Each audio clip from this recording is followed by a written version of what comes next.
हिंदी की कक्षा में आपका स्वागत है। पिछली कक्षा में हम कविता पढ़ रहे थे पेड़ों के संग बढ़ना सीखो, पाठ 4, पृष्ठ 31 पर। यह कविता श्री सर्वेश्वर दयाल सक्सेना द्वारा रचित है। इस कविता में अब तक हमने पढ़ा कि पेड़ हमारे लिए कितने महत्वपूर्ण होते हैं। अब हम आगे पढ़ेंगे। हमने इस कविता में यहाँ ये सारे काव्यांश हम पढ़ चुके हैं और इसकी व्याख्या मैंने आपको समझाई थी। इसके बारे में मैंने आपको विस्तार से बताया था। अब हम लोग आगे पढ़ेंगे।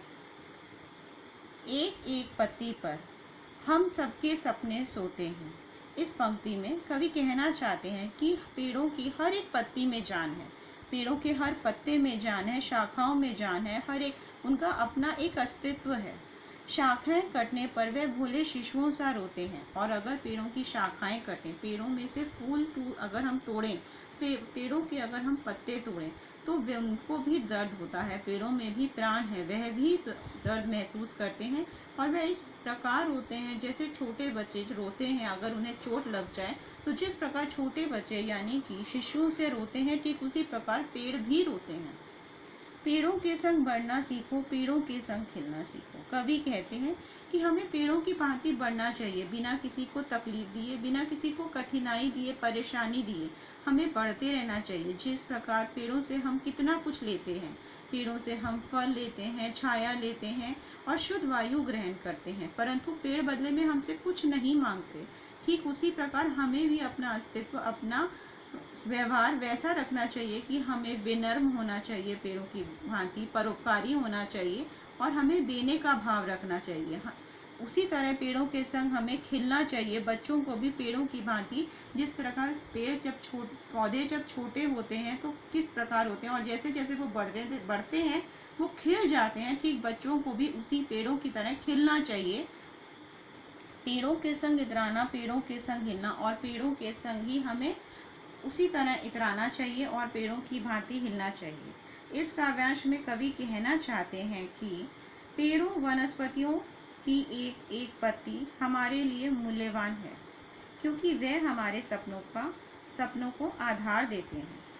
जब पेड़ों की शाखाएं कटती हैं तो वे भी शिशुओं की तरह रोते हैं। इसलिए अपने जीवन में पेड़ों के महत्व को समझते हुए पेड़ों के संग बढ़ना, इतराना और हिलना सीखना चाहिए, यानी पेड़ों को अपने जीवन का अभिन्न हिस्सा बना लो। अब हम आगे पढ़ेंगे, ये अंतिम है। बच्चे और पेड़ दुनिया को हरा भरा रखते हैं, नहीं समझते जो वे दुष्कर्मों का फल चखते हैं। कवि के कहने का अर्थ इन पंक्तियों में यह है कि बच्चों से दुनिया में खुशहाली आती है। जिन घरों में बच्चे नहीं होते हैं वहाँ सन्नाटा सा माहौल होता है। उसी प्रकार पेड़ संसार को हरियाली प्रदान करते हैं। पेड़ों के बिना धरती प्राणहीन और बंजर हो जाएगी। बच्चों की हंसी, शरारतें और पेड़ों की हरियाली तथा शुद्ध हवा ही इस संसार को हरा भरा रखती है। और जो नहीं समझते इन सब चीज़ों को, वह दुष्कर्मों का यानी बुरे कर्मों का फल भोगते हैं, उनके साथ बुरी चीज़ें होती हैं। आज सभ्यता वहशी बन पेड़ों को काट रही है। कवि कह रहे हैं कि जो सभ्यता है वह जंगली बन गई है, वह पेड़ों को काटती जा रही है। वह दिखाती है कि वह सभ्य है, परंतु वह सभ्य नहीं है। जो लोग पेड़ों को काट रहे हैं वे नहीं जान रहे कि वे अपना जीवन ही समाप्त कर रहे हैं। पेड़ों से हमें शुद्ध वायु नहीं मिलेगी तो हम जीवन कैसे जिएंगे। तो इस तरह कवि ये कहना चाहते हैं कि जो सभ्यता है वह जंगली बन गई है और वो पेड़ों को लगातार काट रही है, ये जानते हुए भी कि पेड़ों की कितनी ज़रूरत है। जहर फेफड़ों में भर इंसानों को बांट रही है, और अगर हम शुद्ध वायु को नहीं ग्रहण करेंगे तो हमारे फेफड़ों में अशुद्ध वायु के कारण जहर भर जाएगी, तो ये हमें तकलीफ ही देगा। तो यहाँ पर कवि कहना चाहते हैं इन पंक्तियों में कि इस संसार की हरियाली और खुशहाली का आधार पेड़ व बच्चे हैं। जो इस बात को नहीं समझते उन्हें पछताना पड़ता है। वर्तमान समय में सभ्यता जंगली बनी हुई है अर्थात शहरीकरण व औद्योगिकीकरण ने मानवों को पेड़ों का दुश्मन बना दिया है। वह पेड़ों को काटते जा रहे हैं। पेड़ों के कटने से हवा जहरीली हो रही है, जिससे मनुष्य बीमार हो रहा है। तो मैं समझती हूँ आप लोगों को ये कविता समझ आ चुकी होगी। श्री सर्वेश्वर दयाल सक्सेना जी द्वारा रचित यह कविता बहुत ही सुंदर तरीके से उन्होंने बताया है कि पेड़ों का हमारे जीवन में क्या महत्व है और पेड़ों को नहीं काटना चाहिए, क्योंकि उनमें भी प्राण है। अब तक मैंने आपको ये कविता आपने कर ली होगी अपनी पुस्तिका में, शब्दार्थ आपने कर लिए, मौखिक मैंने आपको बता दिए, और दीर्घ उत्तरीय प्रश्न के मैंने प्रश्न आपको दिए थे असाइनमेंट में, आपने कर लिए होंगे। अब हम लघु उत्तरीय प्रश्न करेंगे। पहला लघु उत्तरीय प्रश्न है, खेत कब दहक उठते हैं। पहला प्रश्न है, खेत कब दहक उठते हैं। तो आप उत्तर लिख लीजिए। खेतों में जब लहरें लहराने लगती हैं, खेतों में जब फसलें लहराने लगती हैं, खेतों में जब फसलें लहराने लगती हैं, तब ऐसा लगता है मानो खेत दहक उठे हैं। दूसरा प्रश्न है, कौन दुनिया को हरा भरा रखते हैं। दूसरा प्रश्न है, कौन दुनिया को हरा भरा रखते हैं। बच्चे और पेड़ दुनिया को हरा भरा रखते हैं। बच्चे और पेड़ दुनिया को हरा भरा रखते हैं। तीसरा प्रश्न है, कविता के रचयिता का नाम लिखें। कविता के रचयिता का नाम लिखें। यहाँ पर लिखा ही हुआ है श्री सर्वेश्वर दयाल सक्सेना जी। इस कविता के रचयिता श्री सर्वेश्वर दयाल सक्सेना जी हैं। इसके पश्चात आप तीसरे नंबर का प्रश्न करेंगे। दूसरा प्रश्न जो है दूसरे नंबर में दीर्घ उत्तरीय प्रश्न, यह मैंने आपको असाइनमेंट में दे दिया है और इसके उत्तर भी मैंने आपको बताए हैं। तीसरा प्रश्न है, दिए गए काव्यांशों को पढ़कर नीचे दिए गए प्रश्नों के सही उत्तर के सामने सही का निशान लगाएं। तो ये काव्यांश दिया गया है जिसके आधार पर ये प्रश्नों के उत्तर आपको करने हैं। ये मैं आपको करा चुकी हूँ, आप एक बार फिर पढ़ लीजिए। बच्चे और पेड़ दुनिया को हरा भरा रखते हैं, नहीं समझते जो वे दुष्कर्मों का फल चखते हैं। आज सभ्यता वहशी बन पेड़ों को काट रही है, जहर फेफड़ों में भर इंसानों को बांट रही है। तो पहला प्रश्न है, दुनिया में हरियाली किनके कारण होती है। दुनिया में हरियाली हरे भरे पेड़ों से है। तो इसका उत्तर है हरे भरे पेड़ों से है। अभी हमने इसमें पढ़ा, तो अभी आप लोग यह प्रश्नोत्तर आप आसानी से कर सकते हैं। अगला प्रश्न है, ना समझ क्या दुष्कर्म करते हैं। तो इसके 4 हैं दिए हुए, जिसमें सही उत्तर है आपको ना समझ पेड़ काटते हैं। ना समझ जो व्यक्ति हैं वह पेड़ काटने का दुष्कर्म करते हैं। इसके पश्चात है, पेड़ों के कटने से कौन सा जहर फेफड़ों में भर जाता है।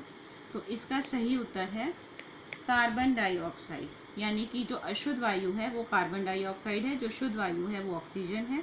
तो अगर हम पेड़ काटेंगे तो हमारे अंदर अशुद्ध वायु जाएगी, और अशुद्ध वायु कौन सी है, कार्बन डाइऑक्साइड। इसके पश्चात बच्चों मूल्य परक प्रश्न मैं आपको असाइनमेंट में बताऊंगी कि किस प्रकार करना है। अब हम आगे व्याकरण करेंगे। व्याकरण में पहला दिया हुआ है प्रश्न, दिए गए अनेक शब्दों के लिए एक शब्द लिखें। आपको यहाँ पर 2 दिए गए हैं, उसमें से आपको एक पे सही का टिक लगाना है। तो मैं आपको उत्तर बता देती हूँ। जो कभी ना मरे, पहला है अमर, पहला उत्तर है अमर। दूसरा है जिसका आकार हो, उसका उत्तर है साकार। जिसके 4 पांव हो, चौपाया। जिस भूमि में उपज ना हो, बंजर। जो जल में रहने वाला हो, जलचर। तो मैं समझती हूँ आप लोगों को ये समझ आ गया होगा। दूसरा प्रश्न है, दिए गए शब्दों का जो सही अनेकार्थी नहीं है उस पर गलत का निशान लगाना है। यानी इसमें से 2 शब्द तो अनेकार्थी हैं, परंतु एक शब्द नहीं है। जो नहीं है उसके ऊपर गलत का निशान लगाना है। तो पहला फूल का शाखा, उसका अनेकार्थी शब्द नहीं है, तो शाखा के आगे आप गलत का निशान लगा दीजिए।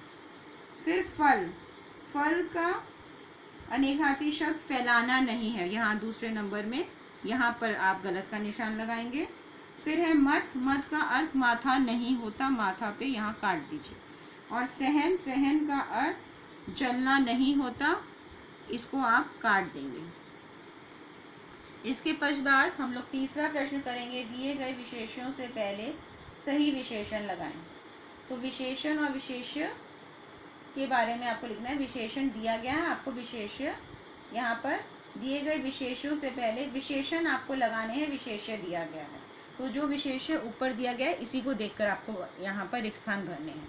तो पहला है सुंदर बगीचा, पहला है सुंदर बगीचा, फिर है छोटी क्यारी, शांत चौपाए, हरी भरी धरती, बड़ा जलाशय, लहराती फसलें, रंग बिरंगे पक्षी, खिले फूल।